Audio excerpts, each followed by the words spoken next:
Shout out to War Thunder for sponsoring this video. Here at Slormp Inc., we believe in traditional values such as family, community, and being a good neighbor, which is why I believe it is imperative we kill Santa Claus and free the world from his tyrannical grasp. He has committed the greatest crime any single person can, and that is harming the shareholders. By distributing free presents to kids across the globe, he is directly harming the profit margins of humanity's most vulnerable people.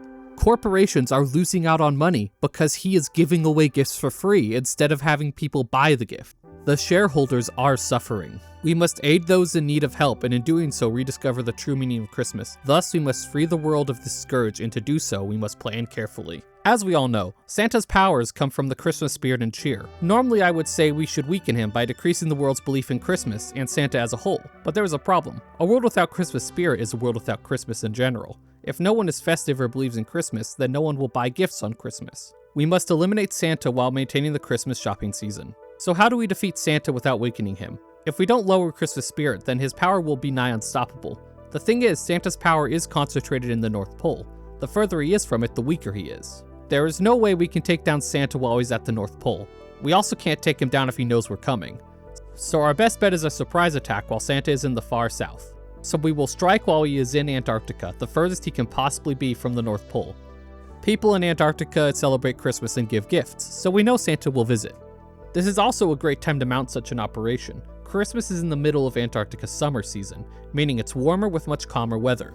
On top of that, Antarctica will be in the middle of a midnight sun, allowing for constant sunlight. If there ever was a time to mount such an operation, it would be now. The milder weather and constant sunlight will make logistics and preparation much easier. The South Pole is more or less inaccessible by plane during the winter, so this will allow us to have air support and the benefit of satellite data. Even so far from the North Pole, Santa will still have a significant amount of his power. So we will need a collection of the world's militaries to have any chance to stop him. It will be a bloody affair. In essence, we are jumping Santa with everything we got. The operation will be handled by the militaries of the global south along with some heavy hitters like China, India, and Australia. We will set up defensive positions in the South Pole in preparation. When Santa is flying over, we will use ground-to-air missiles to take down his sleigh. Once he is stranded, we begin an all-out assault. With the combined forces we've assembled, we might just have a shot of taking down Santa. But there is another half of this, a part we have not talked about yet. Even if we eliminate Santa, we still have to deal with the North Pole. If we attack Santa but leave the North Pole alone, there is a good chance the elves will mount a counterattack to rescue him. On top of that, if we get Santa but don't capture the North Pole, the elves might bunker down and prepare for a long-term defensive war, something we cannot allow. Especially if you want this operation to remain secret to the world's population. While the task force in the south is handling Santa, a joint Russo-NATO task force will attack the North Pole. Some of you might be wondering why we are sending all of NATO and Russia to attack the North Pole. That is because we need some serious power to take the North Pole. This attack will be equally as hard as the southern operation, but for different reasons.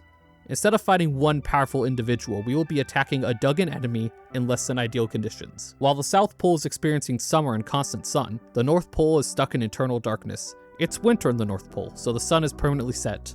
The soldiers in the Northern Task Force will have to experience things such as constant darkness, extreme cold, and inclement weather. Not ideal, especially when you're trying to mount an offensive against a dug-in enemy. This will be like trying to invade Russia in winter, but on steroids. To carry out a total invasion of the North Pole, you're going to need knowledge and experience with many different weapons of war. And what better way to gain those than with today's sponsor, War Thunder. War Thunder is the most comprehensive vehicle combat game ever made, and it's free on PC, consoles, and mobile. It has over 2,500 vehicles from 10 major nations. Those include planes, tanks, helicopters, and ships, all from a variety of time periods from the 1920s to the present day.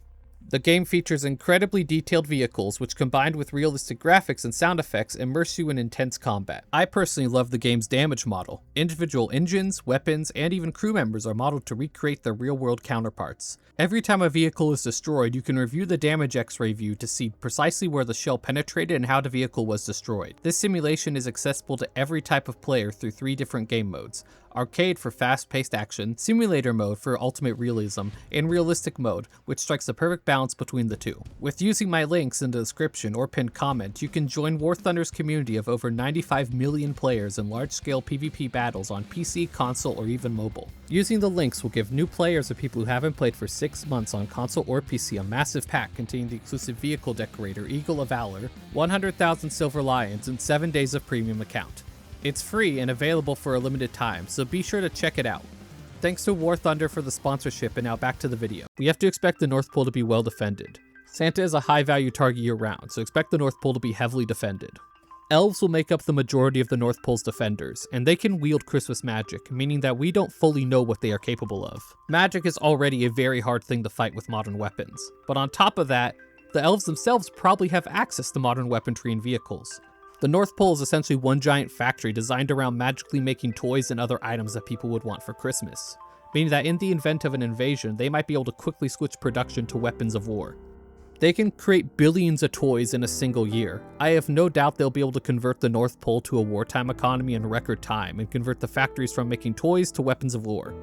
If the elves are allowed to switch to full wartime production, the battle for the North will turn from a quick sneak attack to a grinding war of attrition. Combine the elves' magic and general skills in production, they might be able to outpace the world's militaries and quickly make more weapons and vehicles than we can handle, all while getting further time to dig in and create more weapons. Because of all this, it is imperative the attack on the North Pole also be a sneak attack. It must happen simultaneously to the southern operation, as we can't rule out some form of magic communication between Santa and his elves. Any delay between the two could mean that either side will know something is up and be prepared. We also must do both attacks at the same time so both sides are tied up and unable to help the other. That way, if one attack fails, the people in the other attack can quickly help reinforce. For example, if we manage to capture the North Pole but fail to kill Santa, our soldiers in the north can quickly dig in and prepare for Santa's return, allowing us a second chance at getting him. Let's say both attacks succeed. We now have the North Pole and also have defeated Santa. Well, now comes the second half of this. First and foremost, we will make use of the North Pole and its magical factories to create toys and other goods at a rate unseen before in human history. Consumerism will be at an all-time high, and we will be able to create just about anything for pennies on the dollar. Using Christmas magic, we should also be able to up production of other factories and turn parts of the North Pole much more habitable. If we can stabilize the northern climate, we will have much more room to build important things like parking lots and data centers. We will also start a worldwide disinformation campaign. Over the course of decades, we will slowly shift global culture away from Santa. People will believe in Christmas and in giving gifts to each other, but we will make them stop believing that someone's going to give free gifts. In fact, we will encourage buying more for people, as spending more money on gifts shows you are a better person. All of these ads, of course, will be AI generated, as we want to make sure the quality is as high as possible and as few as possible people are paid. No doubt, Christmas spirit will continue to flow into the North Pole, and potentially even to Santa's body. You'll make use of this. By encasing Santa's body in experimental materials, we should be able to harness the Christmas spirit flowing into him to create renewable energy. We can use this energy to power the world completely cleanly and with no price overhead. We will of course do this in secret and continue to charge exorbitant prices for electricity, even though we pay no money to generate it. We can attribute this new energy source to advances in renewables, allowing us to gain brownie points with the public while having a convenient excuse to shut down now redundant power plants across the globe. With unlimited power and magic factories, we can expand to serve more customers than ever and reach sky-high profits.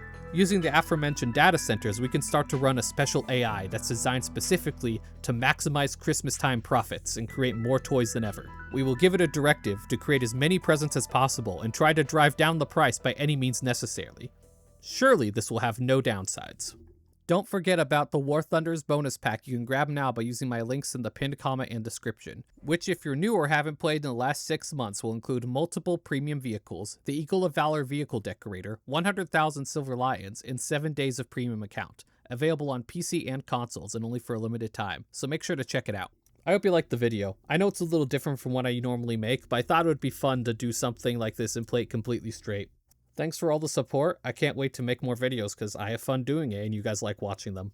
So I'll see you around next year.